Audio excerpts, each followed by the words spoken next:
안녕하세요. 박물관 역사문화교실에 오늘 강의를 맡은 양정무 교수입니다.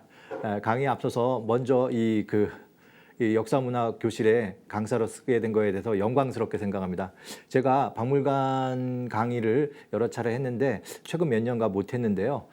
이렇게 다시 강사로 쓰게 돼서 오늘 제가 아는 지식을 여러분과 함께 물론 이렇게 오프라인에서 나눴으면 더 좋았겠지만 이 코로나 난국 속에도 우리의 지식에 대한 인류 문화에 대한 호기심을 이어간다는 것들은 또 하나 우리가 또 생각해 볼 의미라고 생각을 하면서 줌을 통해서 여러분에게 오늘 제가 준비해온 강의를 한번 해보도록 하겠습니다. 제가 오늘 강의할 주제는 아마 제 뒤에 써 있을 것 같은데요. 원시 미술과 현대 미술입니다. 혹시 저에 대해서 조금 아신다면 저렇게 양 선생은 저렇게 큰 주제 갖고 어떻게 하려나 걱정을 좀 하실 텐데요. 저도 사실 좀 걱정이 됩니다. 원시 미술과 현대 미술. 원시 미술도 참 어렵고 방대한 세계이고요. 또 이것이 현대 미술 또 이것도 정말 또 하나의 또 다른 세계일 텐데요. 이 두 개를 어떻게 오늘 저한테 허락된 90분이라는 시간을 통해서 이것을 해결할지 아마 듣는 분들도 좀 걱정을 하실 것 같긴 한데요. 저도 한번 용기를 내서 한번 이 주제를 여러분하고 한번 생각하는 의미로 생각하면서 이끌어 가보도록 하겠습니다. 정말 원시 미술과 현대 미술, 이 큰 미술의 어떻게 보면 알파와 오메가, 시작과 끝에 있을 텐데요. 이 두 개를 한번 나란히 놓고 보면서 우리가 또 다른 고민을 할 수도 있겠죠. 정말 우리에게, 인류에게 미술은 무엇인가라는 생각을 또 할 수 있지 않을까 이런 생각이 듭니다. 제가 대학교 때부터 많이 친구들하고도 나눴던 얘기들 중에 하나가 큰 고기를 잡으려면 큰 그물을 던져야 되는 것이죠. 인류에게 미술은 무엇인가? 이렇게 큰 문제를 던지려면, 태클하려면 원시 미술과 현대 미술은 무엇인가? 이 정도로 큰 아마 문제 제기를 큰 어떻게 보면 화두를 잡아야 인류에게 미술은 무엇인가라는 생각을 또 할 수 있지 않을까? 때론 이런 과감한 생각을 통해서 우리의 미술에 대한 이 과거 유물에 대한 인식이 좀 더 풍부해지고 확대될 수도 있지 않을까 이런 생각을 해봅니다. 제가 오늘 준비해온 강의 주제가 너무나 크기 때문에 약간 이렇게 모두의 여러분들에게 설명을 해드린 거에 대해서 좀 이해를 좀 바랍니다. 좀 본격적인 이야기에 한번 들어가 보도록 하겠습니다. 너무나 어떻게 보면 지금 이 순간 우리에게 가까이 있는 미술이죠. 지금 아마 저희가 오프라인에서 이 대강당에서 강의를 했더라면 이 강의 끝나고 나자마자 우리 고고실로 가게 되면 정말 보게 될 그 유물을 우리가 지금 이 스크린을 통해서 보고 있습니다. 아마 이 박물관 문화교실을 들으신 분들은 아마 수도 없이 봤던 유물이죠. 빗살무늬 토기를 지금 우리 눈앞에 있습니다. 아마 너무나 익숙하기 때문에 어떻게 보면 우리가 빗살무늬 토기에 대한 생각을 좀 어떻게 보면 깊게 아니면 다른 각도로 할 여유가 없었을 수도 있을 것 같은데요. 저는 오늘 제가 한번 이 원시미술과 현대미술이라는 큰 강의 속에서 이 빗살무늬가 무엇인가 의미가 있을 거라고 생각을 했고요. 그래서 제가 오늘 가져온 강의 자료 중에서 일본어로 한번 삼고자 합니다. 빗살무늬 토기. 혹시 오늘은 빗살무늬 토기가 우리나라 한반도에 어떤 영향을 미쳤나? 막 이런 고고학적 의미부여 이런 거 아니고요. 이 빗살무늬의 표면에 담겨 있는 여러 문양을 미술이다고 생각하면서 한번 봐달라는 주문을 해드리고 싶습니다.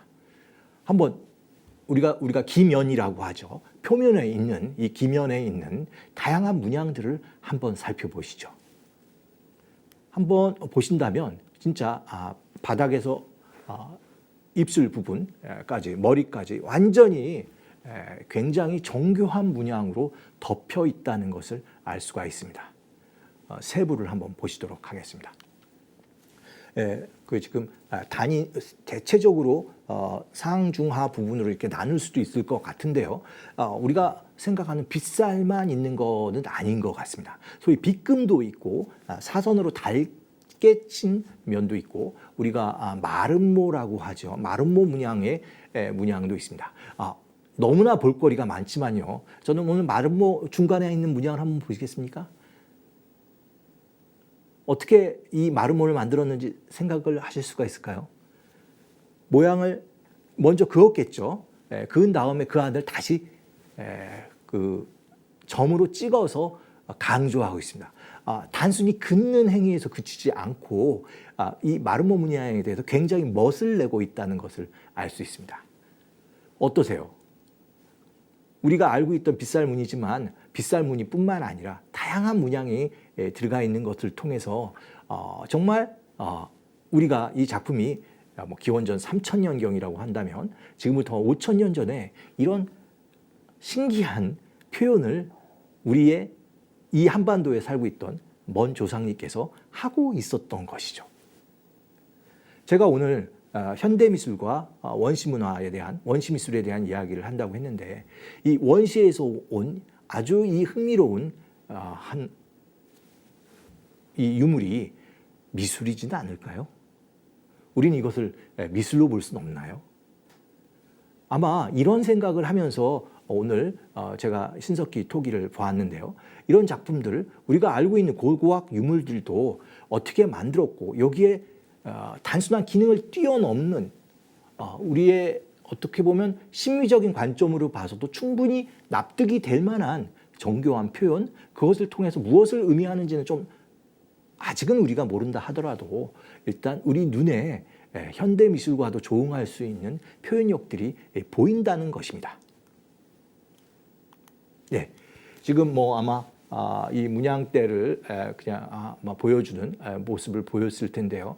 저는 도식화된 것을 통해서 우리가 좀 더 빗살무늬 표현이 풍부함을 이해할 수도 있고요.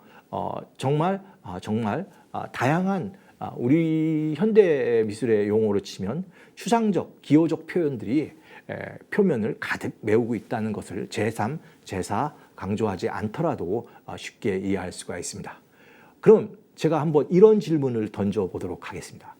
우리가 빗살무늬 토기를 만든다고 생각할 때 그릇을 빚는 데 걸리는 시간이 오래 걸렸을까요? 아니면 이 표면 위에다 이러한 장식을 하는데 시간이 오래 걸렸을까요? 물론 생각하기 나름일 텐데요. 이 그릇의 가장 큰 기능이라고 할 수 있는 이런 원뿔 문양의 이런 포탄형 모양 이런 표현을 쓰는데 이 기형을 빚는데도 상당한 시간이 걸렸겠지만 지금 우리가 봤던 이런 문양을 이 표면 위에다 집어넣는데도 상당한 시간이 걸렸을 거라는 것을 우리는 충분히 예상할 수가 있습니다. 그냥 이러한 굉장한 이야기 것들 좀 제쳐놓고도 이 원시인들이 가지고 있는 신석기인들이 가지고 있는 이 굉장히 그 강한 이 표현을 하겠다라는 그 의식, 그것을 또 표면에다 입혀내는 저 능력 대단하지 않습니까? 약간 상상을 한번 해보시죠. 어느 정도 지능으로 이 토기의 모양을 잡은 다음에 이것을 갖다가 편편하게 만들었겠죠. 두들기면서 이렇게 아주 이렇게 모든 면을 아주 우리가 하얀 백지를 만들고 준비하듯이 아마 잘 만들었습니다. 그리고 나서 어느 정도 이 진흙이 굳기를 기다린 다음에 이 진흙이 굳은 다음에 이 위에 그들이 가지고 있는 우리로 치면은 여러 필기구를 생각할 수 있을 텐데요. 필기구 대신 뼈라든지 나무 막대기에 아니면 다양한 그들이 구할 수 있는 도구를 이용해서 문양을 하나하나 새겨 넣었을 겁니다. 얼마나 시간이 걸렸을까요? 정말 상당한 시간과 또 정교한 그 기술력도 있었다고 봅니다. 한 선 한 선 찍어낼 때 그 표현들이 그 만만치 않죠. 예. 선을 아마 우리가 지금 저걸 그대로 재현한다고 하더라도 상당한 기술과 집중력이 요했을 겁니다. 지금 이렇게 우리가 이런 마음으로 신석기 아마 빗살무늬 토기를 보게 된다면 한반도 전역에서 발견되는 가장 신석기를 대표하는 이 지표적 유물을 이렇게 본다면 이거는 단순히 고고학적 유물일 뿐만 아니라 과거 우리 한반도에 살고 있었던 우리 선조들이 이러한 어떻게 보면 현대 미술과도 교류할 수 있는 작품들을 해냈다고 볼 수 있는 여지가 굉장히 큽니다. 아니라고 생각하신다면 제가 참 예, 우리가 좀 더 이런 얘기들은 물론 가설이기 때문에 한번 던져볼 수도 있지만 정말 우리가 이 빗살무늬에 대한 토기에 대한 인식을 조금 더 풍부하게 가져볼 필요도 있다는 생각을 제가 하게 됩니다. 다음 제가 한번 이 작품을 보여드리겠습니다. 이게 뭘까요? 혹시 아시는 분이 있으면 금방 옆에다 댓글도 달고 막 하실 텐데요. 예, 한국 현대미술을 대표하는 작가 중에 박서보라는 분께서 묘법 시리즈라는 작품을 할 때 젖어 있는 캔버스에 물감이 젖어 있을 때 연필이나 이런 뾰족한 끝을 가지고 계속 사선을 긋는 이런 작품 시리즈를 하게 됩니다. 작품 제목의 시리즈 이름은 묘법으로 알려져 있는데요. 70년대부터 지금까지 이러한 작품 시리즈를 계속하게 됩니다. 우리가 이런 미술을 추상미술이라고 하고 한국에서 이러한 순백색의 굉장히 절제된 행위의 반복적 표현들을 보여주는 이런 작품류를 혹시 우리가 이런 작품을 단색화라고 말을 하기도 합니다. 이런 작품들을 보게 되면은 어디서 많이 본 듯한 표현력들이죠. 물론 이 단색화의 미학적 어떻게 보면은 담론을 우리가 방금 봤던 신석기 토기 빗살무늬하고 거기에다 적용할 수는 없을지 모르겠지만 결과적으로 빗금이라든지 이런 반복적 선의 어떤 수행적 태도들 우린 이것들을 좀 더 현대 미학에 의해서 다르게 해석할지 모르겠지만 결과적으로 유사점들이 생각보다 크다는 것을 빗살무늬와 제가 박서보 선생님의 이러한 작품을 비교한다라는 것은 조금 많은 전제가 있어야 된다고 생각할 수도 있겠지만 우리가 이러한 현대미술을 이러한 작품을 현대미술로 인정한다면 우리가 방금 봤던 빗살무늬도 일종의 추상미술로도 이해할 수도 있지 않을까. 그 의미는 우리가 더 연구를 해야겠지만 우리가 그렇게 단순하게 그냥 빗살, 머리빗으로 그은 이런 식으로 설명하기는 조금 물론 편의상한 거겠지만 쉽지 않다 이런 생각도 해보게 됩니다. 예, 이건 박서보 선생님의 다른 묘법 시리즈를 보게 되는데요. 한국 지금 70년대 이후 추상미술 그리고 이제 거의 한국 미술의 어떤 독자적인 현대 추상으로 인정받고 있는 미술이 이런 작품이라면 우리는 일찍부터 이런 표현력들을 토기에다 새겨 넣었다라고 할 수도 있을 것 같습니다. 좀 어떻습니까? 제가 오늘 들고 나와 있는 이 주제, 이 엄청나게 큰 주제, 원시미술과 현대미술 이 두 축을 지금 이 빗살무늬를 토기를 통해서 제가 한번 설명을 해드렸는데요. 오늘 강의에 어떻게 보면 첫 장을 시작했다고 볼 수가 있는데 아마 이러한 우리가 문제의식과 관심과 호기심을 가지고 빗살무늬 토기를 본다면 이 빗살무늬 토기가 우리에게 좀 더 풍부하게 많은 상상력의 원천으로 다가올 수 있을 것 같습니다. 예, 우리 그 고고실에 있는 여러 유물들 중에 빗살무늬 토기보다 먼저 있는 게 있죠. 바로 우리 눈앞에 있는 이 주목도끼입니다. 핸드 X라고 알려져 있는 이 주목도끼를 또 빼놓을 수가 없는데요. 이왕 빗살무늬 토기가 원시미술이자 현대미술과도 통하는 부분이 있다고 얘기한다면 주목도끼는 어떨까요? 한번 예, 저는 이 주목도끼도 이건 저의 생각은 아닙니다만 상당한 미적 표현들을 가지고 있고 이것이 미술품이라고 얘기할 수 있을지는 모르겠지만 이 주목도끼를 만들었던 구석기인들은 우리가 새로운 미술을 시작하듯이 그러한 생각을 이러한 도구에 담아내진 않았을까 하는 생각을 또 아울러 하게 됩니다. 예, 이거는 지금 영국에서 지금 발견된 주먹도끼고요. 아마 40만 년이지만 뭐 주먹도끼의 역사는 더 오래된 것으로 알고 있습니다. 인류가 사용한 도구 중에서 가장 오래된 도구이고요. 물론 고고학적 지식을 우리가 안다면 주먹도끼가 갖고 있는 다양한 의미들을 또 한번 생각할 텐데요. 오늘은 제가 주목하고자 하는 것은 이 주먹도끼도 나름대로 굉장히 어드밴스드된 단순히 원시를 초과하는 일종의 표현력들을 가지고 있다고 생각을 하게 됩니다. 특히 이런 영국에서 발견된 초기의 그 고고학적 성과인데요. 이러한 그 도구를 그 원시 구석기 인류의 지표적 유물로 아는 것도 우리가 사실 그렇게 오래되지는 않습니다만 지금 이러한 주먹도끼를 보시면 지금 좌우 대칭뿐만 아니라 대칭되는 부분들이 상당히 많이 있습니다. 좌우 그리고 옆으로 돌려도 사실 그 대칭점들을 상하 좌우 대칭되어 있고 약간 오늘 보니까 물방울 다이아 같은 그런 모습까지 볼 수가 있습니다.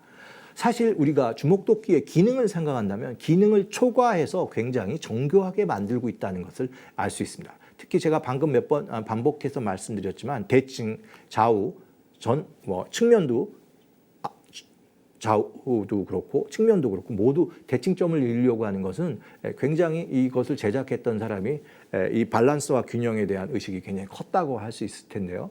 대칭이라는 것은 뭐 미적 표현의 가장 중요한 기준점이라고 하나 알 수 있는데 이런 표현들이 굉장히 아주 밀도 있게 들어갈 수가 있습니다.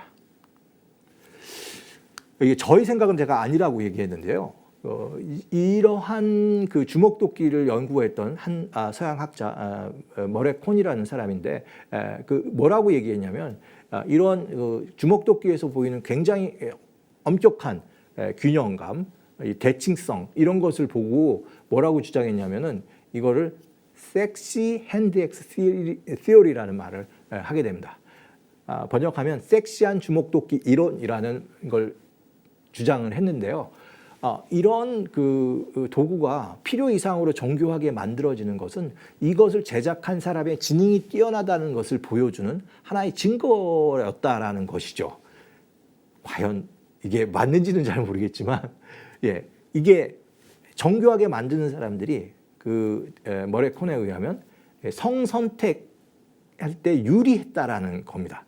일종의 뇌생남, 뇌생녀처럼 보였다라는 거죠. 상대편 이성에게.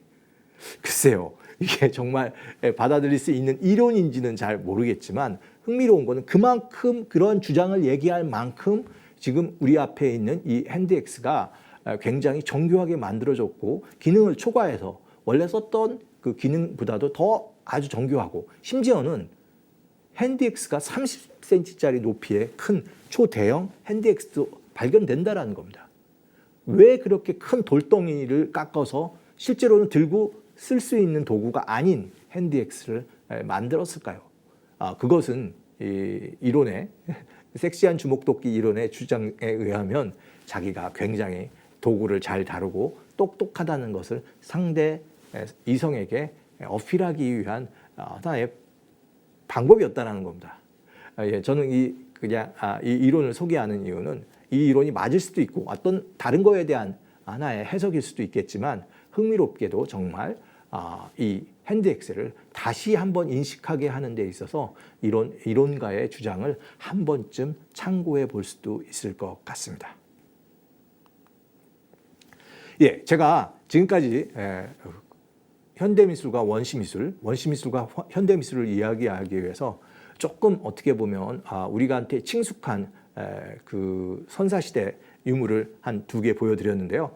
지금은 좀 더 본격적인 미술로 한번 들어가 보도록 하겠습니다. 그러려면은 우리가 국립중앙박물관 안에서만 머물 수는 없고요. 좀 용기를 내서 다른 좀 먼 쪽으로 가봐야 될 것 같습니다. 거기가 어디냐?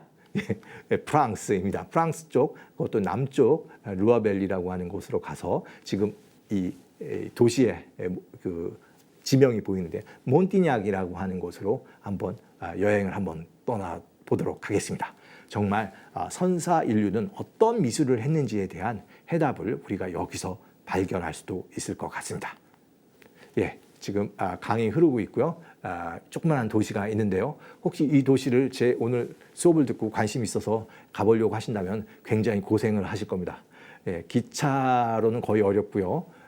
기차가 있는 도시를 가서도 택시를 대절하고 가야 되고요. 아마 차를 타고 가야 될 텐데 파리에서 상당한 시간이 소요될 거라는 그 예상을 하게 됩니다. 정말 프랑스의 오지 중에 하나인데요.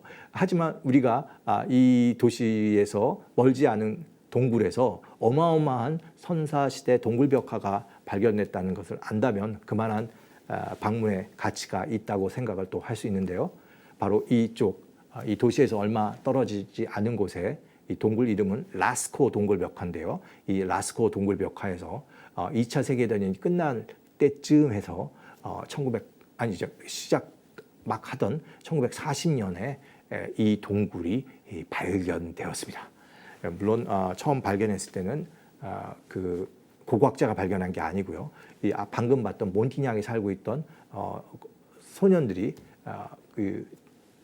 가다가 개를 잊어버리고 그 개를 찾는 과정에서 이 동굴 속으로 들어갔고요.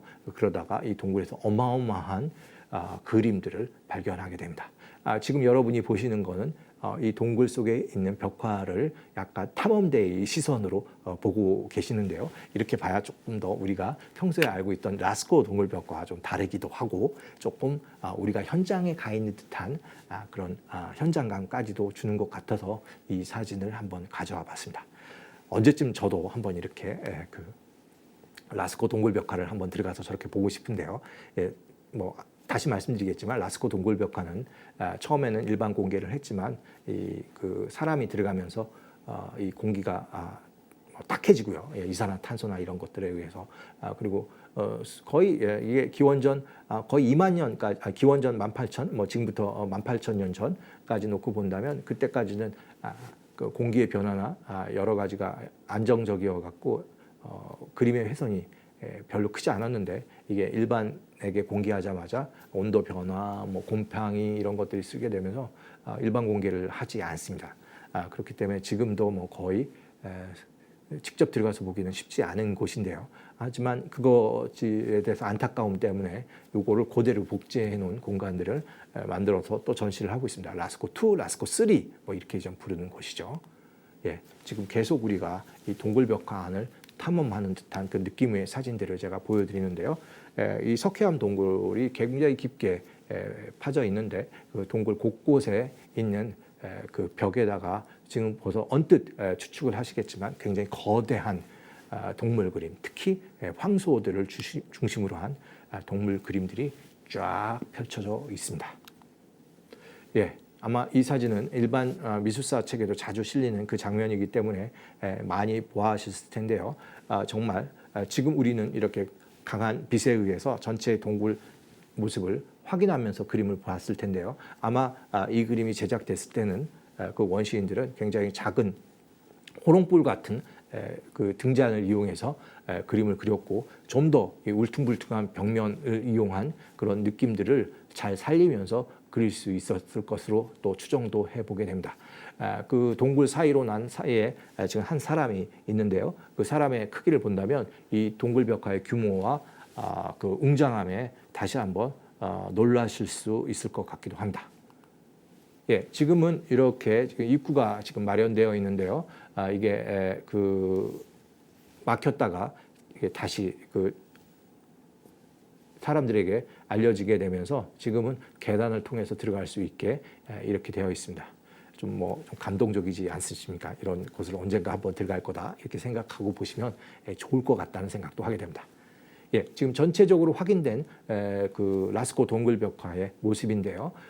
그 들어가자마자 큰 방이 열리고 그걸 우리가 보통 황소의 방이라고 하고요. 그래서 더 앞으로 또 나아가게 되면 또 이게 동굴이 좀 좁아지면서 다시 열리게 되는데 거기가 이제 엑시알 갤러리라고 해갖고 그쪽에도 그냥 그림이 있고요. 또 들어가서 오른쪽으로 들어가게 되면 또 좁고 그런 통로를 통해서 여러 또 선각이라든지 이런 그림도 있고 또 한쪽 가게 가면 또 구덩이 같은 데가 있는데 구덩이를 또 밧줄을 타거나 또 여러 힘들게 내려가게 되면 거기에 또 다른 그림이 있는 그야말로 이 동굴이라는 신비한 공간 안에 곳곳에 그림이 그려져 있는 곳이 라스코 동굴벽화라고 할 수 있겠습니다. 예, 지금 좀 칼라를 보시게 되면 조금 더 이해가 좀 쉬우실 텐데요.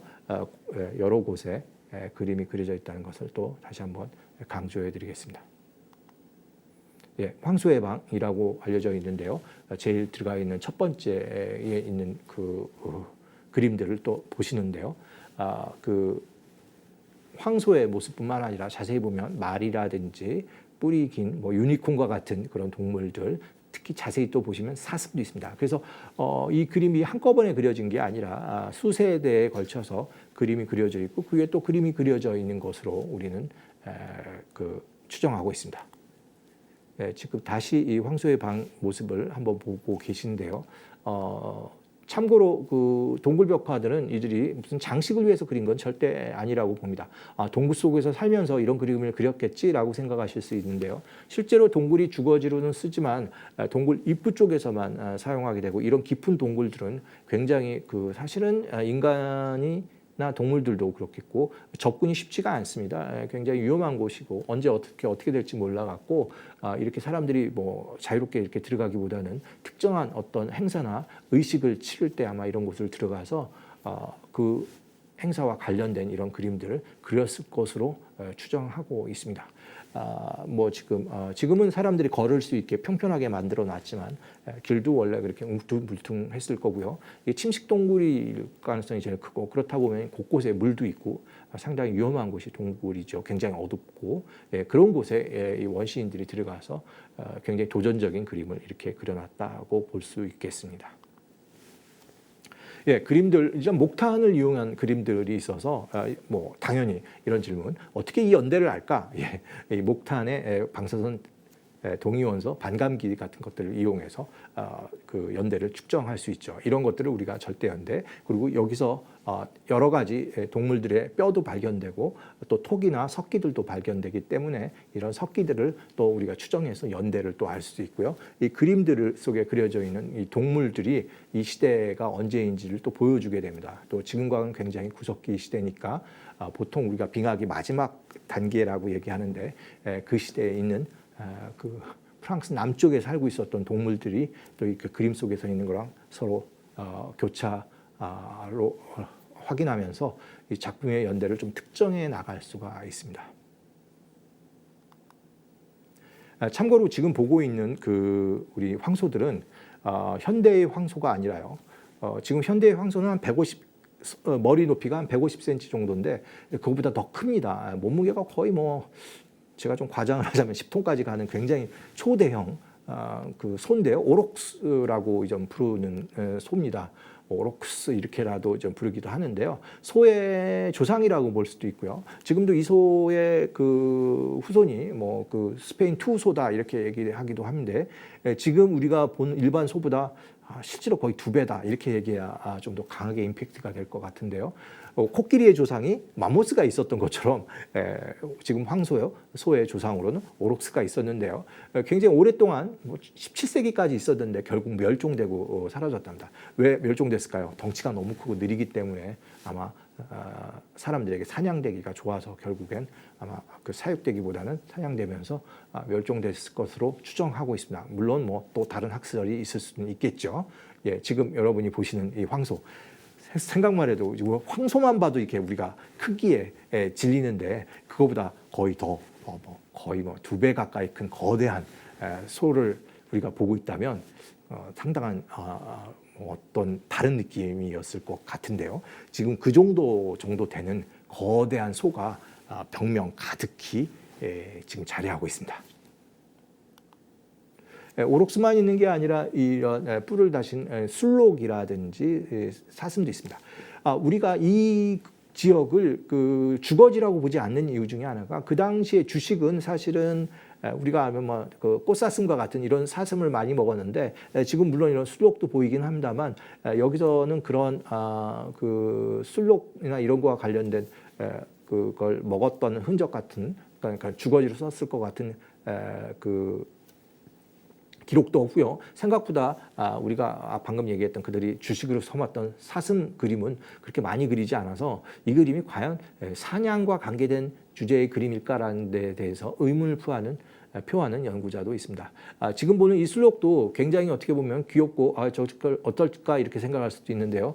아마 유럽 가서 술록을 보게 되면 이게 정말 야수라는 생각을 또 하게 됩니다. 지금 이런 그 남아 있는 이런 그 술록을 보더라도 뭐 1m, 2m 정도밖에 안 되지만 구석기 시대 때 살았던 그 술록들은 훨씬 더 키가 거대가 이렇게 크게 됩니다. 조금 이따 제가 다시 그건 보여드리도록 하고요. 지금은 아마 그 프랑스의 저런 다리 짧은 말들이 뛰어다녔다면 굉장히 흥미로울 텐데요. 그때는 지금하고 굉장히 달랐던 것 같습니다. 우리가 뭐 몽고 평야에 많은 말들이 달렸던 것처럼 그 우리가 봤던 그 라스코 동굴 그 주변에는 지금과 같은 이런 말들이 지금은 아마 멸종되었거나 다른 쪽으로 변종되었을 것 같은 말들이 굉장히 많이 있었던 것 같습니다. 예, 우리가 어디죠? 뭐 그 아프리카 그 대평원에 자연적인 그 뭐 동물대, 시렝게티라 뭐 이런 것들을 생각하실 텐데 우리가 지금 보고 있는 프랑스 남부 지역 이쪽에 만약에 우리가 타임머신을 타고 한 뭐 2만 년 전으로 간다면 이런 말들이 뛰어다니고 거대한 소가 풀을 뜯고 있고 또 거기에 술록들이 있는 그리고 좀 아마 곰도 있고 뭐 여러 다양한 뭐 심지어는 사자도 있었을 것 같은데요. 이런 우리하고는 굉장히 다른 지금 우리가 생각하는 유럽과는 다른 그런 환경이었을 거로 추정이 됩니다. 예, 이게 이제 프루제발스키라는 말인데 이런 말들이 그 당시에 아마 있었을 것으로 생각이 됩니다. 예, 지금 말들을 또 보시면 그냥 말이 있는 게 아니라 말이 진짜 이렇게 서로 뛰어다니고 있는 활력 있게 소가 이렇게 있으면 그 위에 말들 떼가 한 무리 달려다니고 있는 그런 연속 동작에 까지도 느껴지는 그런 그림들을 또 생각하면서 볼 수도 있을 것 같고요. 예. 좀 더 앞으로 가서 우리가 XR 갤러리 쪽으로 가게 되면은 길이 좀 좁아지면서 이때는 이제 거의 천장 쪽에 그림이 그려져 있습니다. 우리가 방금 봤던 오록스라든지 여러 술록이라든지 또 말들 이런 것들이 또 여기 위에도 머리 위쪽으로 그려져 있는데요. 어느 쪽인지 들어와서 직진을 하게 되면 바로 XR 갤러리가 나오게 됩니다. 예. 막 우리가 그 앞에 서 있다는 생각을 하고 보시면 좀 놀랍지 않으세요? 별로 안 놀라세요? 예. 예, 이게 약간 깔때기처럼 좁아지는 공간에 그 공간을 이용해서 말들을 그려 넣고요. 그러니까 그 앞에 쓰게 되면 말들이 정말 이렇게 앞쪽으로 쏠려서 달려가는 듯한 속도감을 준다는 것을 또 한번 우리가 느낄 수가 있습니다. 어쩌면 정말 우리가 현대미술 작가들이 굉장히 요즘 중요시하는 게 현장성이거든요. 그림이 아니면 조각이 놓여져 있는 그 공간을 이용하는 것, 그 작품과 공간이 서로 조응하는 것, 이런 것들을 굉장히 중시하는데 이것을 뭐 장소성, 영어로 하면 사이트 스페시픽이라고 하는 용어를 쓰기도 하는데요. 정말 이런 사이트 스페시픽한 공간의 최고봉은 동굴벽화가 아닌가 이런 생각을 하게 됩니다. 이 동굴이 가지고 있는 자연 안반의 그 효과들을 그대로 살려낸 이런 표현들을 우리가 지금 우리 눈앞에서 지금 확인하고 있다고 보시면 조금 그 감동이 우리한테 온다고 생각이 됩니다. 예, 정말 이 동굴 속에 울퉁불퉁한 안반의 동물들을 그려놓으면서 이게 평면이라기보다는 굉장히 입체되고 3D 효과 같은 것들을 상상할 수가 있는 것이죠. 예, 그리고 이런 사실 굉장히 큰 술록도 있습니다. 이게 자이언트 술록 이렇게도 부르게 되는데요. 이 당시 그 엘크라고 부르는 아이리시 엘크 이런 거대한 술록의 그림도 그려지는데요. 지금 아마 상상을 못하실 수 있을 텐데요. 이 크기가 1.8m 예, 이런 짐승을 우리 앞에 우리가 만나게 된다면 젖불을 쓰고 우리를 노려본다면 약간 무섭지 않을까요? 약간 무서울 게 아니라 굉장한 공포심을 느낄 것 같은데요. 지금 보는 거는 다행히 박제라서 제가 이 앞에서 섰는 적이 있는데 별로 무섭지는 않았습니다. 예. 하지만 그 크기에 압도된 적이 있는데요. 지금 제가 있는 곳은 한여름에 제가 방문을 했는데 그 레제지라는 곳에 있는 국립고고학박물관에 전시되어 있는 엘크의 모습인데요. 이 엘크의 모습은 라스코 동굴벽화 등 그쪽 지역의 병굴벽화에 또 등장하는 그런 동물이라고 할 수 있겠습니다. 네, 다시 보시면 이 뿔의 모습에 좀 더 집중할 텐데요. 저렇게 우리 앞에서 뿔을 흔들면서 다가온다면 상당히 그 원시인들은 저 동물을 저 영적인 존재 아니면 그냥 하나의 그냥 동물이라기보다는 뭔가 다른 의미로서 해석하려고 하는 태도를 보였을 가능성이 크다고 말씀드릴 수 있을 것 같습니다. 지금 이 동굴벽화를 그리고 있는 것을 좀 추정하는 건데요. 사람들이 지금 어떤 사람이 그 뿔을 실제로 가지고 일종의 복장을 흉내를 내고 있고 그것들이 지금 여러 곳에 등잔들이 있는데요. 내려놓은 등잔들 속에 그림자처럼 어우러져서 벽면에 닿아 있고 또 그런 것들을 화가들이 그리지 않았을까 이런 생각을 또 우리가 추정해 볼 수 있습니다. 지금 여기서 발견된 등잔으로 쓰였을 것으로 보이는 이런 도구인데요. 참고로 이 앞에 여러 마크가 보이죠? 이게 뭘까요? 요즘도 우리가 무슨 연장을 쓸 때 자기 개인 표시를 하는데 아마 개인 표시지 않았을까 하는 생각을 하게 됩니다. 여기에 심지를 넣어서 기름에다 개해서 불을 아마 밝히면서 그 불빛을 이용해서 이 어두운 칠흑같이 어두운 동굴벽화 속에서 그림을 그렸을 것으로 추정을 합니다. 계속 이 엑시알 갤러리 한번 더 보시고요. 이런 동물들의 모습들을 한번 조금 제가 설명을 좀 간략히 하시면서 한번 감상한다고 생각하시면서 보실 수 있을 것 같습니다.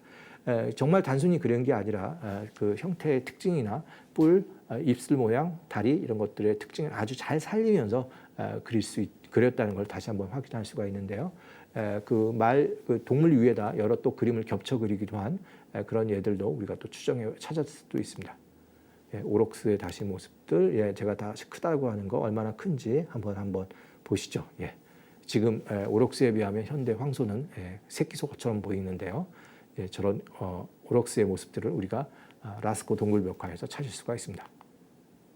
참고로 이렇게 말들 중에서 그러니까 새끼를 뵌 모습으로 저런 말들도 있는 것으로 봐서는 확실히 다산과 이런 풍요를 기원하는 의미도 충분히 있었을 것으로 추정해 봅니다.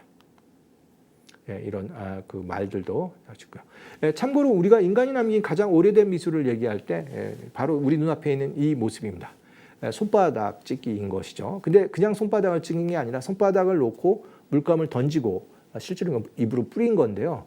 우리가 일종의 다림질할 때 분무기가 없으면 입에다 넣고 뿌리기도 하는데 원시인들이 가장 많이 썼던 그림 물감 그리는 도구는 여러 가지 천이나 이런 거에다 물감을 묻혀서 이렇게 그리기도 했지만 지금 보시는 대로 일종의 입에다 스프레이, 물감을 입에다 넣고 붉은 흙 같은 걸 입에다 넣고 뿜어가서 그것들이 그 그림을 그리고 참고로 이렇게 손을 놓고 그 위에다 이런 표현도 손을 놓고 물감을 뿜고 손을 떼면 지금과 같은 표현이 나온다는 걸 아실 텐데요. 여기서 던지는 질문이 있죠. 오른손일까요? 왼손일까요? 두 손 다 되는 거 아시죠? 아마 이 원시인들이 우리한테 그런 퀴즈를 던지는 게 아닌가 이런 생각을 하는데요. 아마 인간이 남긴 미술 중에서 가장 오래된 표현이라면 우리 눈앞에 있는 이 바로 손바닥입니다. 실제로 물감으로 찍는 경우도 있고요. 이렇게 스프레이로 역으로 이렇게 떠내는 경우도 많이 발견되는데요. 지금은 이게 6만 년, 7만 년까지도 거슬러 올라간다고 주장을 하는 연구자도 있고요. 상당히 오랜 기간 동안 이 손바닥 찍기를 인간이 해왔던 것 같습니다. 그렇고 이제 동물에다가 단순히 그냥 동물만 그리는 게 아니라 지금 옆에 이 말 주변에 일종의 창이라든지 화살촉 같은 걸 던져서 실제로 우리가 이제 미술사에도 많이 얘기했고 그 위에도 여러 가지 덫 같은 걸 그려서 이 동물을 잡을거나 이런 잡으려고 하는 그런 태도들을 이렇게 이미지로 남겨서 일종의 사냥 예행 연습을 했을 가능성도 충분히 있습니다. 전체 그 벽면을 상상하면서 다시 한번 우리가 라스코 동굴벽화를 보고 있습니다. 아까 이런 소들의 모습 이렇게 보고요. 지금 쭉 이렇게 또 그 일종의 갱이죠. 터널을 따라서 들어가다 보면 앱스라고 하는 그야말로 또 공간이 나오고 거기에는 지금 이렇게 그림만 있는 게 아니라 선각 그어 갖고 동물을 그리는 이런 표현도 있습니다. 물론 물감이 이후에 사라져서 지금 성곽만 남을 수도 있을 텐데요. 약간 물감이 현적이 있는 것으로 봐서는 그럴 수 있는 가능성도 충분하다고 봅니다. 더 이제 황당한 거는 이 앱스를 지나서 굉장히 깊은 곳에 내려가게 되는데 지금도 사람이 이 깊이를 내려가려면 일종의 사다리를 타서 연통처럼 뭐 샤프트라고 하는데 그냥 그 밑을 조심조심 내려가면 거기에도 그림이 그려져 있습니다. 지금도 이렇게 다리를 놓고 어렵게 내려가고 있는데요. 그 아마 지금 모습 가장 아마 라스코 동굴벽화 중에서 또 하나 흥미롭게 얘기하는 유일하게 인간이 그려져 있는 부분이 바로 여기에 그려져 있습니다. 연통 끝에 같은 이런 곳에 들소가 새 모양을 하고 있는 아마 사람으로 보이는데요. 새 가면을 쓴 걸까요? 과 지금 싸우고 있고요. 자세히 보면 이 소가 이미 사람이 던진 창에 맞아서 배가 찢겨서 창자가 밖으로 나와서 있는 굉장히 어떻게 보면 숨막히는 그럼에도 불구하고 이 들소가 인간을 향해서 공격을 하고 있는 그런 약간 영화의 한 장면 같은 드라마 같은 이야기가 있을 것 같은 그런 그림이 그려져 있습니다. 바로 여기에 그려져 있는 거죠. 왜 원시인들은 이런 모험을 하면서 놀라운 이런 그림을 깊숙이 그려놓으려고 했을까요? 이거는 단순히 우리가 생각하는 미적 표현 이상의 그들이 생존과 관계된 그들이 표현하고 수밖에 없는 표현하려고 했던 그런 것들에 대한 아주 표현이었을 것으로 또 추정해 볼 수 있겠습니다. 이제 너무나 익숙한데요. 라스코 동굴벽화의 전체 모습들을 우리가 쭉 한번 다는 아니지만 중요한 부분들을 황소해방, XR 갤러리, 앱스 그리고 샤프트 이런 공간들을 한번 또 이렇게 쭉 봤습니다. 그리고 이제 네이브라는 공간도 있고요. 네이브라는 공간은 또 이렇게 쭉 공간들이 이렇게 지금 좁은 배처럼 이렇게 흐른다고 해서 네이브라고 아마 이렇게 불렀는데요. 특히 지금 보시고 있는 그 오른쪽 장면, 그 사슴떼들이 머리만 이렇게 있는 이 공간들 아마 오늘 제 강의가 지금 열리고 있는 전시 사피엔스 전과 아마 교류하면서 의미가 있게 되는데요. 이번 사피엔스 전시에서 가장 중요하게 다루고 있는 인간이 그 남긴 벽화 그것들이 어떻게 인지혁명과 연결되는지를 보여주는 그 장면의 하나가 이 방금 보고 계시는 사슴떼의 도화 장면인데요. 자세히 볼까요? 사슴 지금 하나, 둘, 셋, 넷, 다섯 마리인가요? 조금 더 되는 이 머리가 쭉 있는데요.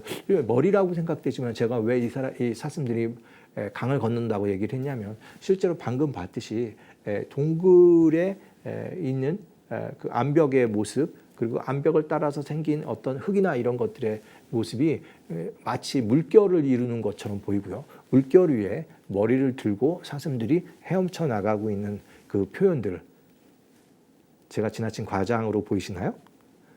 실제로 이렇게 사슴이 도화하고 있는 장면에 저 물결을 원래 있는 그 암벽의 모습 위에다 원시인들이 아마 상상해서 그렸을 것으로 생각을 하게 됩니다. 이건 아까 제가 잠깐 말씀드렸지만 그야말로 사이트 스페시픽한 장소성을 기가 막히게 살린 이 원시인들의 그 공간에 대한 이해와 그것을 또 이렇게 미적으로 해결해내는 그런 능력에 경탄을 하지 않을 수 없을 것 같다는 생각을 또 하게 됩니다. 이렇게 큰 소가 또 새끼를 뺀 것 같은 그런 모습인데요. 이런 그림도 있고요. 그 다리에는 여러 표현들이 있어서 아마 덫에 걸려 있는 그런 모습은 아닐까? 아니면 우리가 모르는 다른 또 어떤 상징이 여기에 표현된 건 아닐까? 이런 생각을 하면서 지금 이 거대한 암소를 우리가 또 보게 됩니다. 지금 정말 또 우리가 저렇게 보면 이 그 쭉 안쪽을 들어가다 보면 들소 이번엔 버팔로 같이 생긴 새 한 마리가 보이는데요. 자세히 보면 두 마리입니다. 두 마리인데요. 이게 우리가 추정컨대 이 두 마리가 앞으로 이제 겹쳐서 두 마리가 우리를 향해서 걸어오고 있는 듯한 그런 느낌을 주게 됩니다. 참고로 이게 깊이감을 주기 위해서 다리 부분 같은 경우 보면 겹쳐서 굉장한 깊이감을 주는데요. 우리가 원근법이지만 초기 원근법의 효과를 이미 원시인들도 쓰고 있는 거 보면 상당한 정말 표현력과 그것을 공간을 3차원 공간을 2차원 공간으로 해석하는 데 있어서 상당한 실력들을 가지고 있었다는 것을 우리가 다시 한번 확인할 수가 있고요. 이런 유럽 들소들의 모습들을 그림으로 우리가 다시 한번 본 건데요. 참고로 왼쪽 오른쪽을 보시면 47년도에 찍은 사진을 보게 되면 굉장히 생생하죠. 하지만 2008년에 찍은 사진을 보면 디테일이 다 뭉개져 있고 그림이 훼손이 엄청나게 심하게 됐다는 것을 알 수 있습니다. 이것 때문에 그림을 더 이상 이 동굴벽화를 일반인에게 공개하지 않고요. 이 더 이상 훼손되는 것을 막기 위해서 일반 공개는 포기한 그런 상황입니다. 그런데 이 그림을 동네의 로컬 화가들을 이용해서 똑같이 벽면을 재현 일부를 하면서 이 그림을 그려 넣었습니다. 이게 뭘까요? 이게 바로 그 가짜 라스코 동굴벽화입니다. 하지만 이 가짜 우리가 진짜 라스코에 가면 이 가짜를 진짜처럼 볼 수밖에 없고요. 그래서 우리가 아쉽게나마 이 가짜 라스코 동굴벽화를 돈 내고 굉장히 비싼 돈을 내고 가이드 투어를 하면서 저도 봤는데요. 이걸 라스코 2라고 부릅니다. 가짜라가 아니라 두 번째 라스코라고 이제 이렇게 부르는데요. 그냥 그림을 그린 게 아니라 벽면도 복원하고 막상 들어가서 보시면 그 동굴벽화처럼 온도도 아주 차게 낮게 해서 좀 생생한 기분을 또 주게 합니다. 제가 혹시 여기 저 갔냐고 자꾸 물어볼까 봐 라스코 동굴벽화 앞까지 가서 세계 유네스코 마크 앞에서 인증샷을 보여드리겠습니다. 그냥 한번 잠깐 공부 중에 막간에 잠깐 보시라고 했습니다. 라스코 2가 있고요. 참고로 이 라스코 3도 만들어졌습니다. 좀 더 대규모로 만들어졌는데 저도 아직 가지는 못했는데요. 혹시 기회가 되셔서 여기까지 가신다면 한 2, 3년 개장된 것 같습니다. 좀 더 초대형 규모의 라스코 동굴벽화를 재현한 공간을 또 보실 수 있습니다. 라스코 3라고 부르나요? 아니면 그걸 뭐라고 부르는지 제가 잘 모르겠습니다만 한번 확인해 보시기 바랍니다. 라스코 2의 모습인데요. 여기 되게 재밌습니다. 여기도 예약하지 않으면 갈 수 없고요. 그냥 쉽게 생각하시면 안 됩니다. 여기도 굉장히 많은 사람들이 이렇게 줄을 서갖고 티켓을 사서요. 그 가이드 투어를 또 들어가 보면 하게 되는데요. 이게 바로 그 장면입니다. 우리도 그 방구대 앙바카 근처에 비슷한 공간을 짓자는 의견도 있는데요. 지금 이 라스코 2는 라스코 1과 멀지 않은 곳에 있기는 합니다만 이것들이 또 훼손과의 어떻게 보면 관광 상품과의 관계도 또 한번 생각해 볼 수는 있을 텐데요. 지금 라스코 2의 모습을 또 이렇게 보고 계십니다. 제작하는 모습들 그런 장관이죠. 지금 이렇게 사람들 막 서 있어 이렇게 이런 사진은 지금 짝퉁을 보고 있는 겁니다만 이 짝퉁이 하도 귀하니까 이것도 거의 진지하게 사람들이 바라보고 있습니다. 제가 이 배당을 메고 어디를 향하고 있는데요. 레제지라고 이걸 마크를 여러분한테 지금 손에 가리키고 있는 곳이 있는데요. 여기가 사실 지금 우리 라스코 동굴벽화를 기차로 타고 간다면 아마 이쪽으로 가는 게 더 좋을 수도 있습니다. 뭐 다른 곳도 있지만 그 레제지를 추천하는 곳은 이 레제지라는 도시는 또 하나의 닉네임이 있습니다. World Capital of Prehistory. 무슨 뜻일까요? 선사시대의 세계 수도라는 그런 닉네임을 가지고 있고 실제로 강조합니다. 가서 보시면 이 도시 자체가 선사시대의 인류 역사를 그대로 반영하는 듯한 그런 곳을 우리가 확인할 수가 있습니다. 제가 여기를 간 지가 2013년 여름이니까 벌써 7년이나 된 7년, 8년 가까이 된 그런 오래된 일이지만 그때 도착했을 때 그 느낌은 지금도 생생합니다. 레제지 앞에서 제가 지금 인증샷을 찍어서 여러분한테 보여드리는데요. 제가 자꾸 등장한다고 오해하지 마십시오. 이렇게 자기를 PR하려고 그럴 것 같다고 생각하지 마시고요. 중요한 곳이라서 제가 이렇게 한번 보여드리는 곳입니다. 우리가 일상적인 스펠링하고도 좀 다르잖아요. 레제지라고 발음을 하는데요. 한번 정말 머릿속에 꼭 한번 넣어주고 싶은 그런 곳이라고 다시 말씀드리겠습니다. 역을 한번 볼까요?